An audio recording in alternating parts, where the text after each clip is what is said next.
for hour two. We're going to talk a little Matthew Golden and then give a little more Packers-Lions preview, and we'll see you over there. Appreciate you. For those of you listening on the pod, welcome into hour two. So Matthew Golden was everybody talking about him.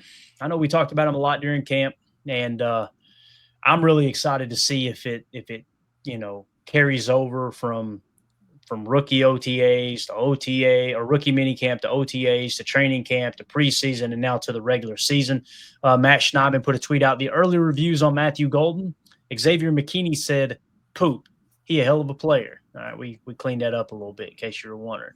Then Jayden Reed said he's going to be very dominant on Golden's promise ahead of Sunday's big opener and more things I'm seeing around the Packers. So Schneidman put an article out on that over at NewYorkTimes.com. So check that out. Have we heard anybody, and not just the Packers, just anyone across the league? I'm genuinely asking for someone to find something negative about Matthew Golden from this offseason leading up to where we're at this point. Emilio, do you remember anybody, because Rob Demovsky was talking yesterday, and he was like, I don't think I've seen him drop one pass in camp, not one.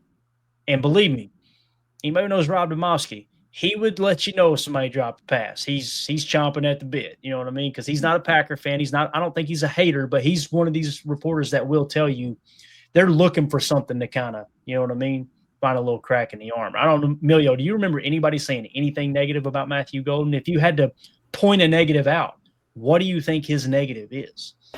I'm not going to, so quit asking. There you go. I don't think we have. Right now, I just need to see him play in a live game speed because what I saw in the 7 snaps that he did in the preseason, one with a quick slant. All right, perfect. If I can run my RPO game with you in college football, you're my man, Matt Golden, and then you can go out and get a streak, and catch a back shoulder ball, and you're set. That's right now. I've seen 2 good things, and I haven't really seen a bad thing in game speed. That's what I'm looking to, try to put some notches on the belt there. Mm-hmm. And let's be honest, like receivers drop passes, it happens, right? Yeah, it's part of football. I can't wait to hear everybody complaining like the minute he has one drop or something, like it's the end of the world or something.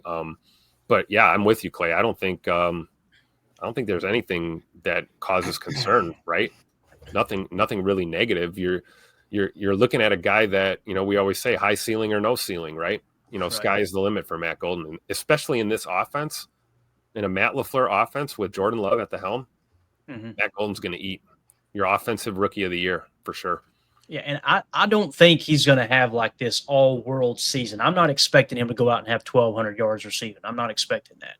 What I do think, though, there's going to be ups and downs for every rookie. There always is. I think there's going to be times that he runs the wrong route on a choice route. That's going to happen. That's going to come with time, getting on the same page with Jordan and knowing exactly what Coach LaFleur and Stenovich want. But at the same time, man, I'm not going to be surprised if he goes out there and has, 800-900 yards receiving and 7 or 8 touchdowns. Like I could see that happening. And then maybe you'll see that flow slow down a little bit as Christian Watson comes back on the scene, which, we haven't even talked about that, Jacob. Christian's probably going to be out there somewhere between week 6 and week 9, I would imagine. So when he gets back on the field and everybody's getting healthy, you just want to make sure you get to that point, maybe a little above 500 at a minimum, right? Let's say he comes back and you're 5 games into the season. I'm cool with a 3-2 record. Christian's back. Everybody's getting healthy. You're getting your feet under you. Awesome. I'd love for him to be 5-0, but we know how the season goes, and that's just the way it is. But I don't know. What do you think about Matthew Golden and like I said, Christian Watson returning, Jake? Yeah, I've actually got a lot more hope for Matthew to crack 1,000 in his rookie year. It just to me seems like he's going to be the most consistent guy out there for the most amount of time this season. He just seems like he splashed on the scene. Like you said, he's done everything that we've asked him to, from the time of the draft to OTAs to mini camp to preseason, now into the regular season. I feel like that no moment is too big for him. I think Love is starting to put a lot of trust in him, and obviously with Christian being gone, with Reed being a little knocked up, it's a little issue with Wicks himself. There you go. All good saying, expecting 1,200. I don't know if I would go that far, but I think cracking $1,000 isn't going to be too hard for him. And when Christian comes back, there is going to be, I don't think, a more dangerous and lethal deep threat / speed demon duo that's in the league. That's just going to be something incredible to watch them take the top off of defense. And then we've got a lot of guys that hopefully will be coming on their own as well. I look for Tuck Norris to take advantage of that.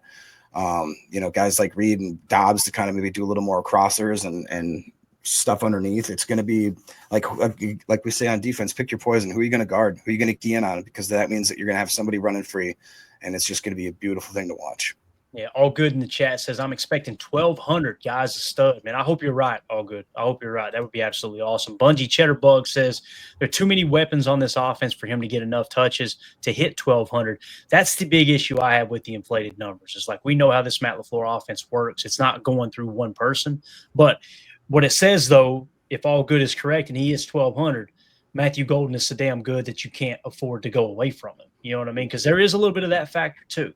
They will bend the system if you look up and this dude's like, holy cow, this guy's elite. This might be a generational talent. If you start to see flashes of that in the first 2 or 3 weeks, what you'll start to do is it won't become, oh, we got to move the ball around, guys. It'll be, all right, let's make sure that Matthew Golden, if he can handle this, if he can handle the choice routes from different positions, X, Z, F, all that stuff, then wherever the primary receiver is for each specific play call, they'll put him in that spot. The problem is the other guys have to be able to handle those other positions as well. I'm sure Coach Lynn can attest to that. Like, it's not as easy as let's just put this guy wherever the true number, the number one progression is on this specific, play, this specific read, because the other guys have got to know those spots too. And we haven't seen Jayden Reed line up a lot of X or Z. We haven't seen Romeo Dobbs play the slot much. It's like everybody's kind of got their role, so I don't think they'll do a lot of movement around. Does that make sense? His receiving is tough. Yeah, right now we're asking the guys to do what they're real good at and keep doing that. All right, we can branch out as we go, but it's same thing with Hafley, same thing with Matt. You're not pouring out the entire. I mean, I know Jacob's got his Santa bag, right? You got all your tricks in the bag. You're not dumping that thing out on the first game. I mean, Matt's going to sprinkle some in here and there. And then, all right, let's get it open with some basic concept. Let's get, double slants. Let's get a dagger. Let's get a smash. You got options to get to without going crazy into the bag. Yeah, definitely. William Herman says Golden will get the targets. He's too good not to. And or he'll just get himself open in the meantime. Like even if the targets aren't directed to him, if the dude's getting open, the ball will come his way. That's the bottom line. Yeah, definitely. And Greg Rice has a great point here, Tim. He says Golden will obviously get 65,665 yards. 65%. 65%. That's what we. Yeah, I love what Coach Stenovich said here. Rob Demoski tweeted out, Packers offensive coordinator Adam Stenovich on rookie wide receiver Matthew Golden, quote, he's impressed everybody in the building. You don't really know until you get out there in a game and watch him play, but it's going to be fun. What he's put on film in practice has been excellent. So, again, usually coaches will come. I mean, we remember last year, Jacob, you remember when Edgerrin Cooper was just looking like a stud. The coaches kept trying to temper expectations. Nobody's doing that with Golden. It's kind of strange, to be honest with you. Yeah, that's what's made me kind of pucker up a little bit and realize that my preconceived notions of what happens, especially with Green Bay receivers and especially with rookies, it seems that usually we don't trust them enough to put them out there, even if they're decently performing like we saw with Edge. It took him almost half the season before we were willing to put him out and kind of let the reins go. It is a different beast, it feels like. It seems like they see the flashes of greatness in this kid and want him out there as long and as often and early as possible, and I'm all here for it, man. Emilio, you notice here in the chat, we got somebody named Mandy in the chat that says, and that yo-yo. Come on now. Hit him with the yo-yo, Mandy. You know that. Telling you. That give Matt Golden open, no problem. MG would be open immediately on a yo-yo. Tim, the level of trolling that Mandy and Jordan had on us at that Titans game, man. There was about to be some domestic violence right there in the stands. I'm just telling you, man. You do that, you're going to get your ass kicked in that. Right. Mandy punches like a guy. I ain't gonna lie, man. She got a mean jab. She got a real mean jab. So. How about these hands? Got to be honest, man. Mandy had a pinky like that. Probably looking for the divorce papers. I don't know if I could eat dinner staring across looking at that. What do you mean? My germs. Oh my God. Just want to give it one quick kiss. throw that in there and bang, spice it up. We won't talk about what he did with the turkeys. Grab hold of my good hand. Anything else on Matthew Golden, guys? Anything at all? Oh, no. The chosen one. That's all. That's it. The Chosen. Put it up there one more time. There you go. I love that too. I don't know why it gives me Karate Kid vibes or something. I don't know why. But doesn't that look like the old Karate Kid art? You know, the box art. Remember how they had like the It looks like Catan, that board game. That's kind of what it looks like. So it actually is an 80s movie, The Golden Child. Eddie Murphy. Shout out to Eddie Murphy, one of the GOATs. Make sure you check that out. Unbelievable. All right, let's move along. Talk a little Packers lines before we get ready to wrap this train wreck up here, okay? One of the cool things, Aaron Rodgers, our Aaron Rodgers, not the Aaron Rodgers, tweeted this out. What, Emilio? What do you got? Let's hear it. Jalen Carter already got disqualified for unsportsmanlike conduct. Oh, we're going to give him. Did he really? Perfect job. Oh, you spit on him. Hey, listen, things happen out there, man. I don't know what to tell you. You know. Oh, yeah, he hawked a loogie on that man. Yeah. Do that, you're going to get your ass kicked in that. Oh, Dak Prescott's Hawked a chest. loogie on Dak. that might be the coolest official I've ever seen with those sunglasses. Look at those sunglasses on there. Oh, yeah, that's official. Those are the transition lenses, you know. First of all, the coolest official we've ever seen is Brandon McManus, okay? Oh. Let's be real. He looks like Slim Shady. They've got like multiple angles of this loogie. This is awesome. This is Loogie Gate. We're so back.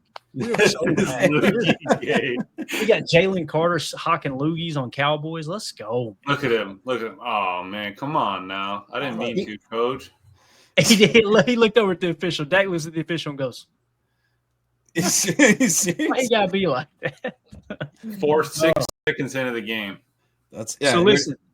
Go ahead, Jake. I'm sorry. No, in the first 6 seconds, we already had a penalty, an ejection, a spit take, and the poor guy from Philly went down with, it looks like a non-contact, or I shouldn't say non-contact, but it looks like he knew his knee popped out. Yep, there he is getting carted off. Darn. So he got ejected, huh? That's what Oh, you yeah. just said? Oh, yeah. Yeah, he'll get ejected this game and next, right? It's this one and one game after, or no? Is it just for the game? Well, we used to hawk loogies on the playground. We all got kicked out of those. Oh, yeah. Oh, Sure, yeah. it got bad back in the day.